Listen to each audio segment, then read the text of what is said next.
చెప్పంటున్నాయి.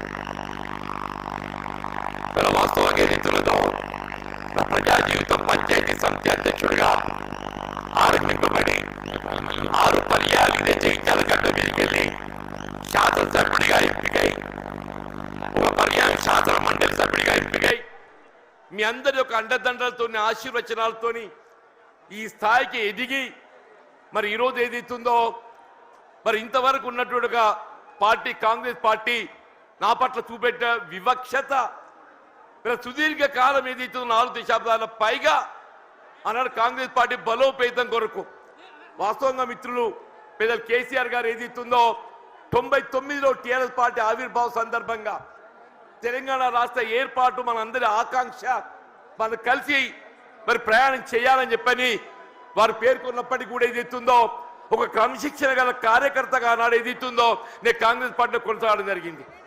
ఇవాళ ఏదైతే తెలంగాణ రాష్ట్ర ఏర్పాటు ఆకాంక్ష యావత్ తెలంగాణ ప్రజల యొక్క లక్ష్యం ఇవాళ మన యొక్క జన్మ హక్కుగా భావించి ఏదైతుందో పెద్దలు కేసీఆర్ గారు తెలంగాణ రాష్ట్ర ఏర్పాటు ఉద్యమ నాయకుడిగా అన్నాడు ఏదైతుందో వారి శాసనసభ్యుడిగా డిప్యూటీ స్పీకర్ ఏదైతుందో పదవికి రాజీనామా చేసి ప్రజాక్షేత్రంలో ఏదైతుందో వీళ్ళ యావత్ తెలంగాణ సమాజాన్ని జాగృతి చేసే విధంగా ఉద్యమించడంతో తెలంగాణ రాష్ట్ర ఏర్పాటు కల సహకారమైంది అని చెప్పక తప్పదని చెప్పంటున్నా. అటువంటి యొక్క కేసీఆర్ గారి యొక్క నాయకత్వంలో వీళ్ళ వాస్తవంగా మరి నేను ఎదుర్కొంటున్నటువంటి యొక్క మానసిక ఇబ్బందుల దృష్ట్యా మరి వారు ఏదైతుందో పెద్ద మనసుతో నాకు చేయూతనిచ్చిండు. వారు పెద్ద మనసుతో నాకు చేయూతనిచ్చి ఏదైతుందో ఇలా ఒక ఉద్యమ రథసారథిగా బీఆర్ఎస్ పార్టీలో చేరి ఇలా తెలంగాణ రాష్ట్ర ఏర్పాటు వాస్తవం వారు దశాబ్ద కాలం 2 పర్యాయాలు ముఖ్యమంత్రి ఏదైతుందో తెలంగాణ రాష్ట్రాన్ని వీళ్ళ జాతీయ స్థాయిలోనే కాకుండా అంతర్జాతీయ స్థాయిలో దాన్ని నిలబెట్టడం జరిగింది. మరి అటువంటి ఒక రాష్ట్రం ఏదైతుందో ఆనాడు కాంగ్రెస్ పార్టీ ఇవాళ ఏదైతుందో ఒక ఇంకా మెరుగైన రీతిలో పాలన ఇవ్వడం జరుగుతుందని చెప్పినటువంటి భావన ఆశల పల్లకిలో ఊరిగింప చేయడంతో ఏదైతుందో మరి మొన్నటి 23 ఎన్నికల్లో కాంగ్రెస్ పార్టీ అధికారానికి వచ్చింది. కానీ వాస్తవంగా జరిగింది ఏంటి అనేది మనం ఒకసారి ఆలోచన చేయాలని చెప్పి అంటున్నాను. వారు ఆరంభించిన ఒక పథకాలకు ఇవాళ వాటికి ఏదైతుందో మెరుగైన రీతిలో దాన్ని అమలు చేయడం పక్కన పెట్టండి. అసలు కార్యక్రమాలు ఏదైతుందో అమలు మర్చిపోయే విధంగా ఇవాళ ఏదైతే రైతాంగం ఈ దేశానికి అన్నం పెట్టే రైతు వెన్నెంక అని చెప్పి అంటున్నాం. అటువంటి రైతుకి ఏదైతుందో ఒకప్పుడు శిస్తు చెల్లించేది ఉంటుండే. ఆ శిస్తు చెల్లింపు ఏదైతుందో ఆనాడు ఎన్టీ రామారావు టీడీపీ ప్రభుత్వ హయాంలో దాన్ని రద్దు చేస్తే వీళ్ళ కేసీఆర్ గారు ఏదైతుందో వీళ్ళ దేశంలోనే కాదు అంతర్జాతీయ స్థాయిలో కూడా పెట్టుబడి సమకూర్చారు. ప్రతి ఎకరానికి ఏదైతుందో 5,000 రూపాయలు చొప్పున 15,000 రూపాయలు పెట్టుబడి అందింపజేసే విధంగా కార్యక్రమాలు అమలు చేయాలి జరిగింది. ఇవాళ కాంగ్రెస్ పార్టీ వస్తే 15,000 ఇస్తామని చెప్పామే. ఇలా 15,000 కాదు కదా, అసలు 10,000 అమలు 3 పంటలు కోల్పోయినామని చెప్పి అంటున్నాం. ఇలా రబ్బీ పంటకు వచ్చిందే మనం అందరం గమనిస్తున్నాం. ఇలా 1 ఎకరానికి ఇచ్చారే అంటున్నారు 6,000 రూపాయలు అని చెప్పని. ఇలా 2వ పంట కేసీఆర్ గారి వాళ్ళ జగిత్యాల పట్టాలకు వస్తుందని చెప్పని ఇలా ఏదైతే 2వ ఎకరా కూడా మేము ఇస్తామని చెప్పని మళ్ళీ ప్రకటన చేయడం జరిగిందని చెప్పి అంటున్నాం. మనం ఏ కార్యక్రమాన్ని తీసుకుందని చెప్పి అంటున్నాను. నేను కళ్యాణ లక్ష్మి ఆడబిడ్డల పెళ్లికి తోడ్పడే విధంగా ఏదైతున్నదో వారు 50,000 నుండి ఆరంభింపజేసి 1,00,000 రూపాయలు ఆర్థిక సాయం అందింపజేయడం చెప్పి అంటున్నాం. కాంగ్రెస్ పార్టీ ఏదైతుందో తులం బంగారం జోడిస్తామని చెప్పన్నారు. మరి తులం బంగారం ఏమైందో మరి ఎవరికైతే కళ్ళ రాలేదని చెప్పి అంటున్నాను. మీరు ఏ కార్యక్రమం తీసుకోండి అని చెప్పండి. రైతు బీమా పథకం అని చెప్పి అంటున్నాను.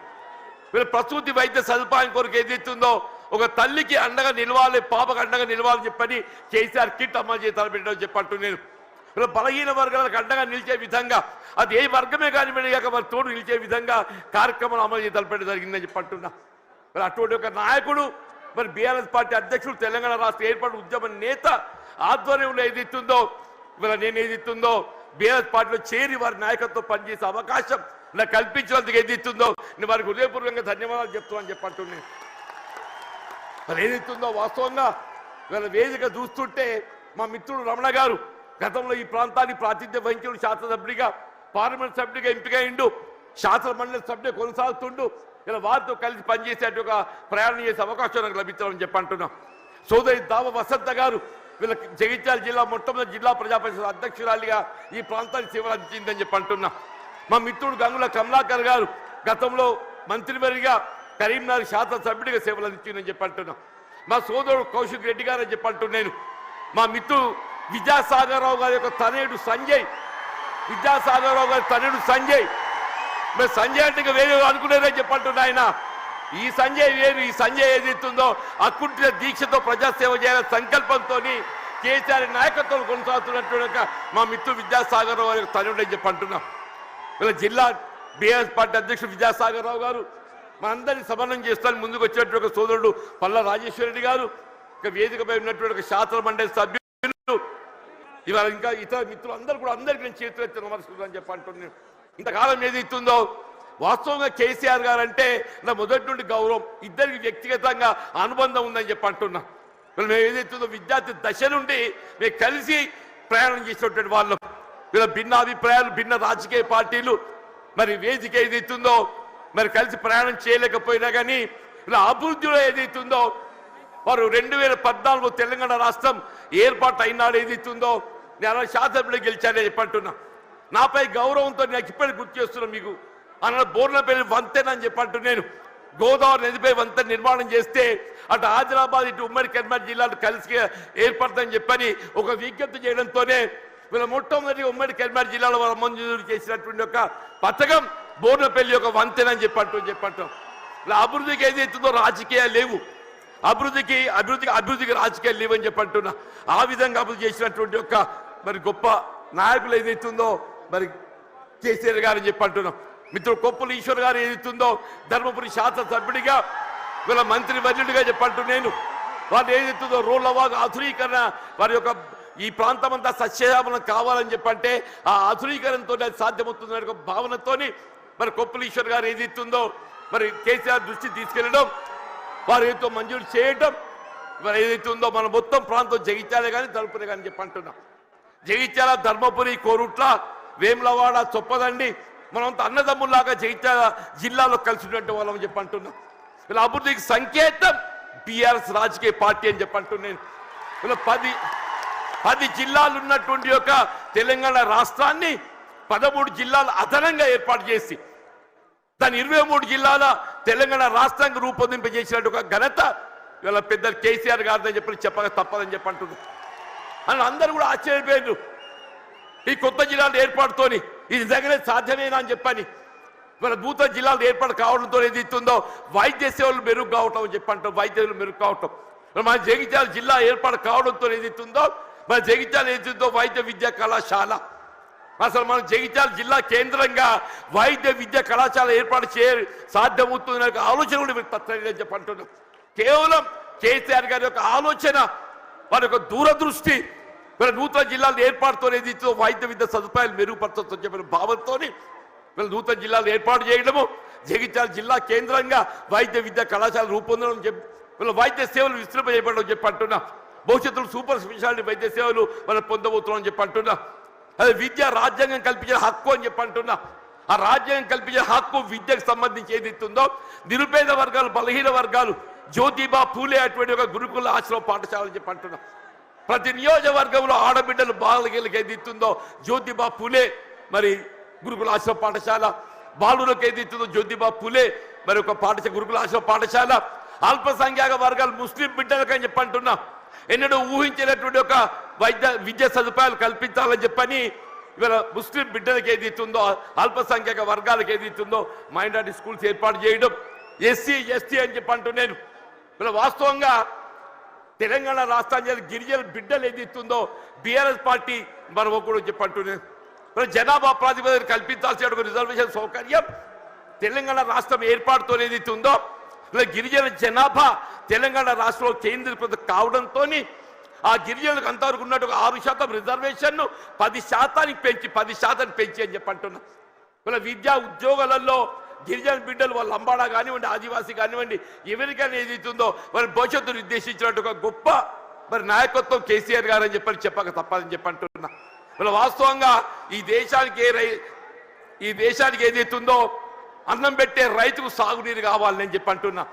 ఉచిత విద్యుత్ సదుపాయం ఏదైతుందో గతంలో నిర్దేశిత వేళలో విద్యుత్ అందింపజేస్తే వీళ్ళు ఏ విధమైనటువంటి ఒక ఆంక్షలు లేకుండా 24 గంటలు ఏదైతుందో రైతాంగానికి ఉచిత విద్యుత్ కల్పింపజేసిన ఒక ఘనత బీఆర్ఎస్ పార్టీ అధ్యక్షుల అధినేత కేసీఆర్ గారికి దక్కుతుందని చెప్పి అంటుండే.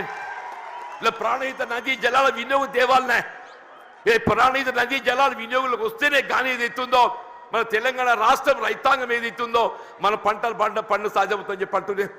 మరి ఉమ్మడి రాష్ట్రంలో వైఎస్ రాజశేఖర రెడ్డి గారు ముఖ్యమంత్రి ఉండగా మరి సహచరులు మేము భావించాం ఏదో తుమ్మడి ఏటి వద్ద బ్యారేజ్ నిర్మాణం చేస్తే ఒక లిఫ్ట్తో నీరు వస్తుందని చెప్పని. కానీ మహారాష్ట్ర ప్రభుత్వం ఏదైతుందో వాళ్ళు సహకరించలేకపోవడంతో 152 మీటర్ల ఎత్తుతో నిర్మాణం చేయాలని తలపెట్టినట్టు బ్యారేజ్ 145 మీటర్ల ఎత్తుతోనైనా కానీ ఇదే పెద్ద కేసీఆర్ గారు ఏదైతుందో మహారాష్ట్ర ప్రభుత్వం ఒప్పందం చేసుకోవడంతో పాటుగా దిగువ 100 మీటర్ల ఎత్తులో మేడిగడ్డ వద్ద బ్యారేజ్ నిర్మాణం చేయగలిగినట్టయితే అటు ప్రాణహిత నదీ జలాలు, ఇటు గోదావరి నదీ జలాలు, అటు మానేరు ప్రాంతంగా వచ్చే నదీ జలాలు అన్నింటిని మనం ఎత్తిపోత ద్వారా వినియోగించుకుంటే ఒక 300 TMC లభ్యత పొందే అవకాశం ఉందని చెప్పంటాడు.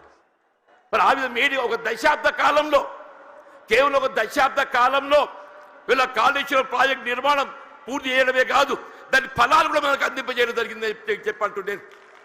ఇవాళ ఏమైందా మన కేసీఆర్ గారు జగిత్యాలకు వస్తున్నారని చెప్పంటే నిన్నటి దాకా నిద్రపోయిన ముఖ్యమంత్రి రేవంత్ రెడ్డి గారు ఇవాళ బయలుదేరిండి అని చెప్పంటున్నారు. మేడిగడ్డ బ్యారేజ్ ఒక 2 పిల్లలు గుంగినాయా.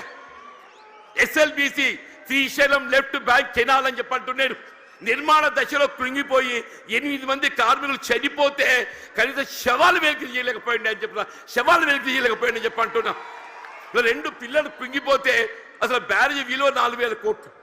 ఆ 2 పిల్లలు కడితే 400 కోట్లు అవుతాయి అని చెప్పి అంటున్నా. ఎక్కువ మీకు అన్నారం సుందరం ఇంకో 100 కోట్లు అవుతాయి అని చెప్పి అంటున్నా. ఇలా 2 సంవత్సరాల కాలం ఏదైతుందో ఏదో ప్రకృతి సహకరించింది అదృష్టం. మన కరువు సమస్య ఉత్పన్నం కాలేదు. రేపేదైతే ఎల్లినో ప్రభావం నిజంగానే కరువు వచ్చినట్టయితే మన భవిష్యత్తు ఏం కావాలి? కరువు వస్తే మన భవిష్యత్తు ఏం కావాలని చెప్పి అంటున్నా. అదే పెద్దలు కేసీఆర్ గారు ఏదైతే జగిత్యాల పడ్డానికి వస్తున్న సందర్భంగా రేవంత్ రెడ్డి ఏదైతుందో నిద్ర లేచినట్టు నటిస్తుందని చెప్పి అంటున్నా. తుమ్మడి వేరే అటే పోయిందా? నీకు నిజంగానే సిన్సియారిటీ ఉంటే వీళ్ళ 3 సంవత్సరాలు గడుస్తుందా తుమ్మడి బ్యారేజ్ నిర్మాణం చేయగలుగుతూ కదా, ఎందుకు చేయలేకపోయినా చెప్పి అంటున్నాను. వీళ్ళు నిన్నటి వరకు ఏదైతుందో వీళ్ళు ఏ కాళేశ్వరం కూళేశ్వరం అని మాట్లాడిండే. వీళ్ళు అదే కాళేశ్వరం అదే మేడిగడ్డ ఏదైతుందో మన భవిష్యత్తు ఏదైతుందో మనకేది అండగా ప్రాజెక్టే మేడిగడ్డ కాబోతుందని చెప్పి అంటున్నాను. ఇలా మన భవిష్యత్తు రైతాంగమే కానీ ఇలా త్రాగునీటి సదుపాయమే కానీ పారిశ్రామిక అవసరాలే కానీ హైదరాబాద్ త్రాగుండే అవసరాలే కానీ అన్నింటికి ఏదైతుందో అదే మేడిగడ్డ మనకు జీవనాధారం కాబోతుందని చెప్పి అంటున్నాను. వాస్తవం చెప్పాలంటే ఇలా కేసీఆర్ గారి యొక్క విజన్, వారి యొక్క దూరదృష్టి, మరి తెలంగాణ రాష్ట్ర ఏర్పాటు సాధన కొరకు మరి ఉద్యమించిన నాడు కరీంనగర్ జిల్లా కేంద్రంగా వారు టీఆర్ఎస్ ఆరంభింపజేయడం జరిగిందని చెప్పి అంటున్నారు. అందరూ ఆశ్చర్యపోయిండు. ఇదేంటి అందరూ మర్చిపోయిన తెలంగాణ నినాదం ఈయన లేవనెత్తుతుందని చెప్పారు. ఒంటరి పోరాటం ఆయన ఒక్కడు బయలుదేరితే యావత్ తెలంగాణ సమాజం ఆయన వెంట నడిచిందని చెప్పి అంటున్నారు. యావత్ తెలంగాణ సమాజం ఆయన వెంట నడిచి తెలంగాణ సాధ్యమైందని చెప్పి అంటున్నాం. అదే తెలంగాణ రాష్ట్ర నిర్మాణం కొరకు ఏదైతుందో దశాబ్ద కాలం పాటుపడ్డారు. ఇలా కాంగ్రెస్ వచ్చి ఏదో మేలు చేస్తా చెప్పి అనుకున్నామే, అది పక్కన పెట్టిండే. ఇలా తిరోగమన చర్యగా ఏదైతుందో తిరోగమనం పడుతుంది. మళ్ళీ తెలంగాణ రాష్ట్ర పునర్నిర్మాణం కావాలని చెప్పంటే కేసీఆర్ గారి యొక్క నాయకత్వం మాత్రమే తెలంగాణ రాష్ట్రాన్ని పునర్నిర్మాణం చేయగలుగుతా చెప్పంటుండే. మీరు ఎక్కడ ఏ పల్లె కనపడి చెప్పిన ఒకటే నినాదం వస్తుంది, రేవంత్ రెడ్డి పోవాలి, కేసీఆర్ గారు రావాలి. ఒకటే నినాదం, రేవంత్ రెడ్డి గారు పోవాలి, కేసీఆర్ గారు రావాలి. కాంగ్రెస్ పోవాలి, బీఆర్ఎస్ రావాలి. అంటే ఏంటి? ప్రతి పల్లె గుండెల్లో ఏదైతుందో ఇవాళ ఈ నినాదం కేసీఆర్ గారు ఇవాళ వస్తుంటే నిజంగా చెప్తున్నా మొత్తం కూడలని యువత ఉత్సాహం కేరింతలు చూస్తుంటే మళ్ళీ తెలంగాణ రాష్ట్ర ఏర్పాటు ఉద్యమ దినాలు గుర్తుకొస్తాయని చెప్పంటున్నా. ఆనాడు తెలంగాణ రాష్ట్ర ఏర్పాటు ఉద్యమ సమయంలో కేసీఆర్ గారు నడుస్తుంటే యువత కేరింతలు ఏ విధంగా ఉండేనో ఇవాళ కేసీఆర్ గారు జగిత్యాల పర్యటన ఏదైతుందో మళ్ళీ అదే కేరింతల ఉత్సాహం యువతలో కనబడుతుందని చెప్పంటున్నాను. వీళ్ళు అదే కేసీఆర్ గారి యొక్క నాయకత్వం తెలంగాణ రాష్ట్ర పునర్నిర్మాణానికి వీళ్ళ మనకి ఏకైక నాయకత్వం కేసీఆర్ గారు చెప్పక తప్పదని చెప్పంటున్నారు. ఇలా వారి ఆధ్వర్యంలో పనిచేసే అవకాశం నాకు లభించడం, ఇలా వాస్తవంగా ఇద్దరం కూడా ఈ ఒకరి పట్ల ఒకరో అభిమానం కలిగి ఉన్నామే. కానీ ఏదైతుందో కలిసి ప్రయాణం చేసే అవకాశం కొంతకాలం వచ్చింది. 2004-2009 మధ్య కాలంలో ఇద్దరం కలిసి ప్రయాణం చేసినాం, ఎన్నికల్లో కలిసి పోటీ చేసినాం. కానీ ఏదైతే వాళ్ళ కాంగ్రెస్ పార్టీ ఏ తెలంగాణ రాష్ట్ర ఏర్పాటు లక్ష్యంగా మరి ఎన్నికల ఒప్పందం కుదుర్చుకోవడం జరిగిందో, ఆ తెలంగాణ రాష్ట్ర ఏర్పాటు ఏదైతుందో జాప్యం చేయడంతో, కొంత నీరుగాచి పెద్ద చేయడంతో ఏదైతుందో వారు అనాడు కేంద్ర మంత్రి పదవి త్యాగం చేసి, కేంద్రంలో మంత్రి పదవి త్యాగం చేసి రాజీనామా చేసి పార్లమెంటు ఉప ఎన్నికలు వారు వస్తే మరి కాంగ్రెస్ పార్టీ పక్షాన అసలు ఛాలెంజ్ ఇచ్చినోడు పక్క వేయండి, అసలు ఛాలెంజ్ ఇచ్చినోడు పక్క వేయండి.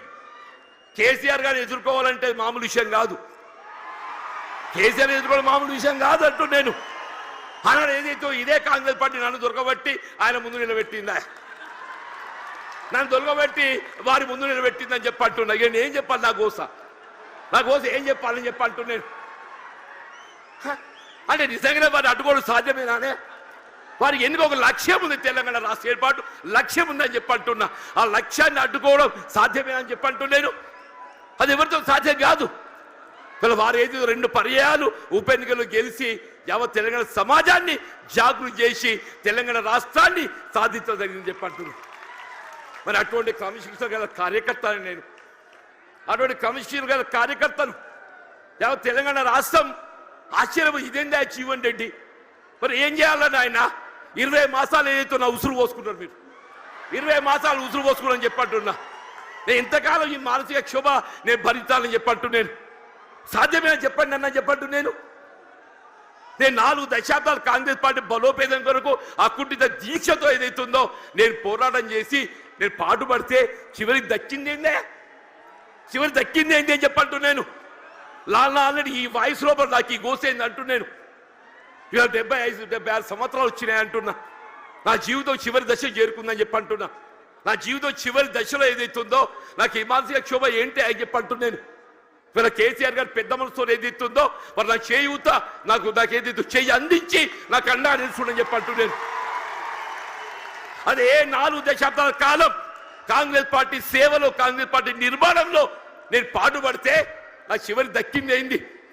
మళ్ళీ కేసీఆర్ గారే చెప్పంటూ నేను పెద్ద మనసుతోని గతంలో ప్రత్యర్థుల యొక్క భావన రానియకుండా గతంలో ప్రత్యర్థులు పోటీ చేసుకున్నప్పటికీ కూడా ఏదైతుందో అది భిన్న రాజకీయ పార్టీ యొక్క ఆలోచన విధానం కానీ ఆ జీవనుడి వ్యక్తిగతంగా ఏదైతుందో విలువలు కట్టుబడే ఒక వ్యక్తిత్వం కాబట్టి అది ఒక భావనతోని వారు నాకు చేయూత అందించింది. అంత గొప్ప మనసు అని చెప్పంటూ నేను దయచేసి ఇలా జగిత్యాల గడ్డ నేనేదో ఆశించి కాదు నాయన, నేను అన్ని చూసినా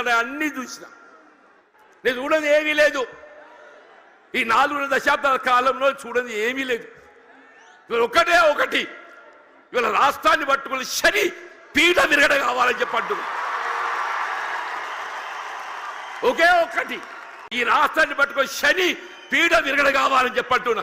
ఆ శని పీడ విరగడ కావడానికి కొరకు ఏదైతుందో కేవలం కేసీఆర్ గారి యొక్క నాయకత్వంతో మాత్రమే సాధ్యమవుతుంది. ఒక భావనతో ఏదైతుందో ఇవాళ కేసీఆర్ గారి యొక్క నాయకత్వంలో బీఆర్ఎస్ పార్టీ చేరదొరుకుతుందని చెప్పంటు. దయచేసి ఇంతకాలం నాకు అండగా నిలిచిందా మీరు?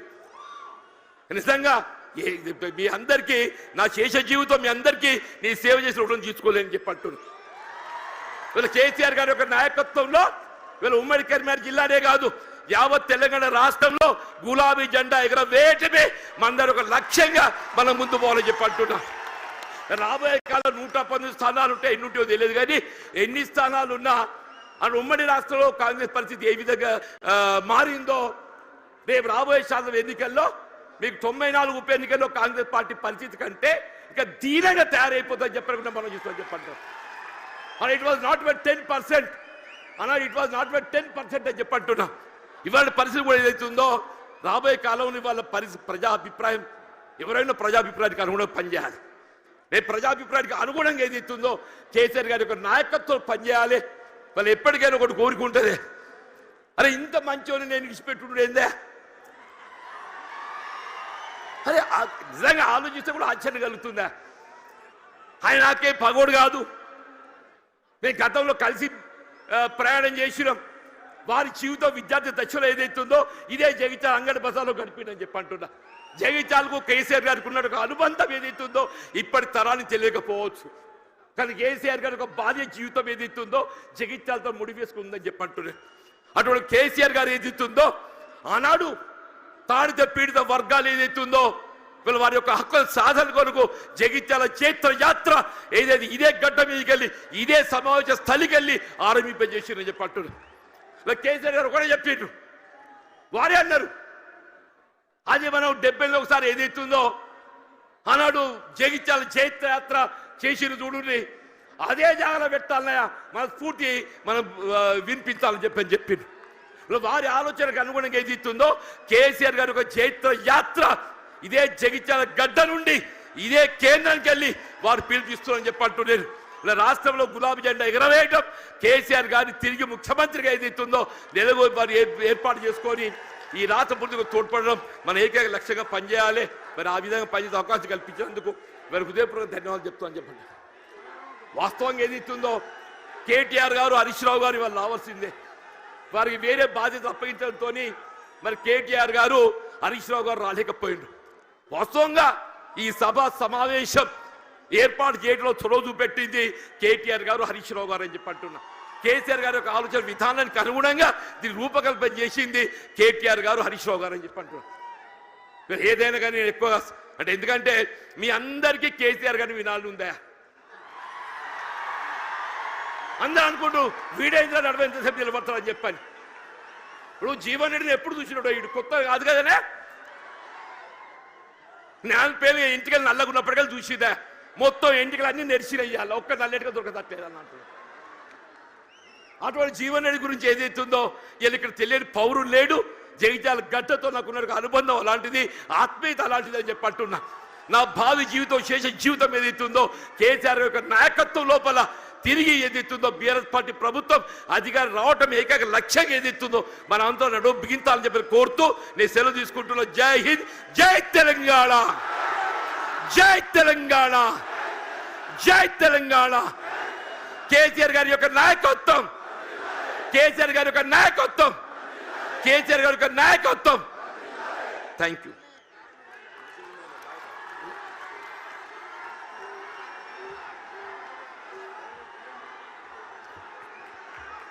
ఇప్పుడు మీరు ఎప్పటి నుంచో ఎదురు చూస్తూ ఎన్నో రోజుల నుంచి కేసీఆర్ గారు పలుకురు